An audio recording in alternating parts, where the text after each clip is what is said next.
Hi guys, welcome to మన పానీస్ kitchen. ఈరోజు recipe వచ్చేసి గుడ్లు బంగాళదుంపలు టమాటా కర్రీ అండి. ఇది ఓసారి ట్రై చేసి చూడండి. చాలామంది ఉట్టి గుడ్లనే ఏం వండుకుంటాం, అందులో బంగాళదుంపలు వేయొచ్చా వేయకూడదా అనే టైప్లో ఉంటారు. కంపల్సరీ బంగాళదుంపలతో ఒకసారి ట్రై చేసి చూడండి, చాలా టేస్ట్గా ఉంటుంది. ఎక్కువ శాతం మునక్కాడ కానీ బంగాళదుంప కానీ మేము వేసుకుంటాం అన్నమాట.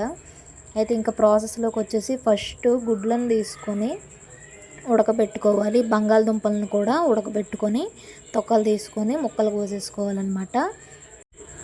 వీడియోలో చూపిస్తున్నాను కదండి, ఇలా గుడ్లను ఉడకబెట్టేసి ఇలా పైన తొక్కలు తీసేసి సైడ్లో పెట్టుకుంటే, ఇంకా వేరేగా ఒక పెనం తీసుకొని అందులోనే కొంచెం ఆయిల్ వేసుకొని అందులో కొంచెం చిటికెడు పసుపు వేసుకోవాలండి. గుడ్లు అందులోనే వేసుకొని నీట్గా డీప్ ఫ్రై చేసుకోవాలి. నీట్గా గుడ్లు మొత్తం కొంచెం డీప్ ఫ్రై అయ్యేంత వరకు నీట్గా ఆయించుకోవాలి. అవి ఆయించుకునే లోపు మరో పక్కన మనం ముందుగానే టమాటీలను 3 టమాటీలు కానీ పెద్ద సైజు తీసుకోవాలి. అలానే ఒక 3 పెద్ద ఉల్లిపాయలను తీసుకొని 4 పచ్చిమిర్చిని కూడా తీసుకొని సన్నగా కట్ చేసుకొని పక్కన పెట్టుకోవాలి. ఇంకా ఆయిల్ నుంచి అవి గుడ్లు తీసేసిన తర్వాత అదే ఆయిల్లోన ముందుగా 2 రెబ్బల కరివేపాకు, తర్వాత కొంచెం అల్లం వెల్లుల్లి అవి కూడాను చిన్న చిన్న ముక్కలుగా కట్ చేసుకొని వేసుకోవాలి. అందులోనే మళ్ళీ పచ్చిమిర్చి కూడా కట్ చేసుకోమన్నాను కదండి, అవి కూడా వేసుకొని ఉల్లిపాయలని చిన్న ముక్కలుగా కట్ చేసుకొని వాటిని కూడా వేసుకోవాలన్నమాట. వేసుకొని అవి బాగా మగ్గనివ్వాలి వాటిని అనమాట.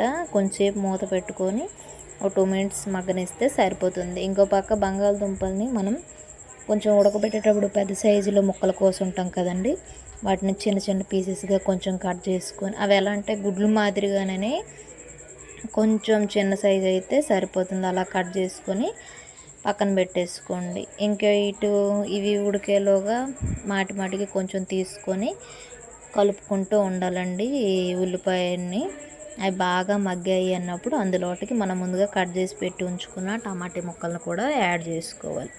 మ్యాక్సిమం టమాటీలు పెద్ద సైజు నేను చెప్పినట్టుగా 3 టమాటీలు అయితే సరిపోతుంది. టమాటీలు ఎక్కువ ఉంటేనే ఈ కర్రీకి బాగుంటుందండి. అందుకనే టమాటీ ఫుల్గా వేసుకొని ఆ టమాటీని కూడా మంచిగా ఏగేటట్టుగా చూసుకోవాలి. అది మగ్గడానికి కాసేపు మూత పెట్టి సిమ్లో పెట్టి కొంచెం ఉప్పు వేస్తే గమ్మున మగ్గుతాయి కాబట్టి ఉప్పు వేసుకొని సిమ్లో పెట్టేసి కొంచెంసేపు మూత పెట్టేసి నీట్గా మగ్గించుకుంటే సరిపోతుంది.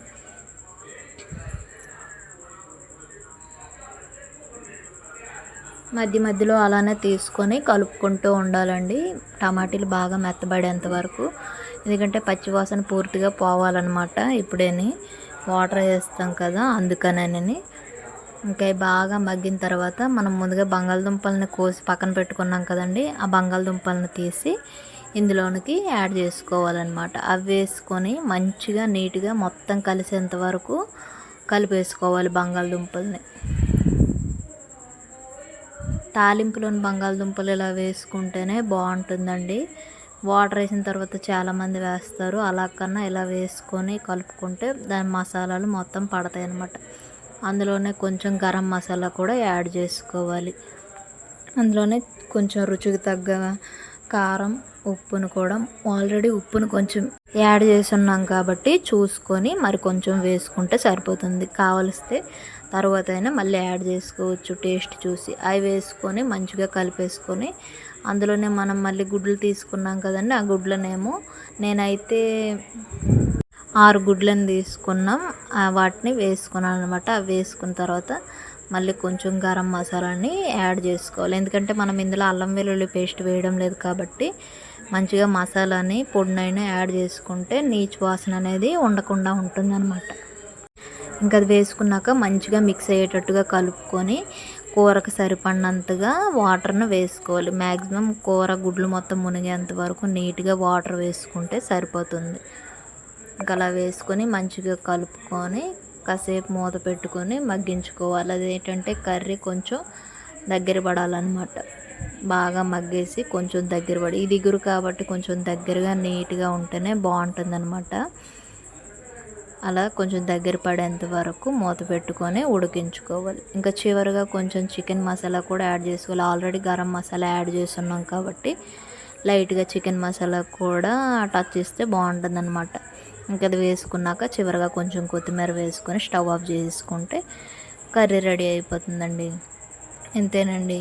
మీకు ఈ వీడియో కానీ యూజ్ అయితే కొత్తగా నా ఛానల్ని కానీ చూస్తుంటే లైక్ చేసుకోండి, సబ్ చేసుకోండి గైస్. స్క్రిప్ట్ చేయకుండా మాత్రం చూడండి, మంచిగా అర్థమవుతుంది. బ్యాచిలర్స్కి బాగా ఉపయోగపడుతుంది. చాలా simple recipe. Thanks for watching. Bye.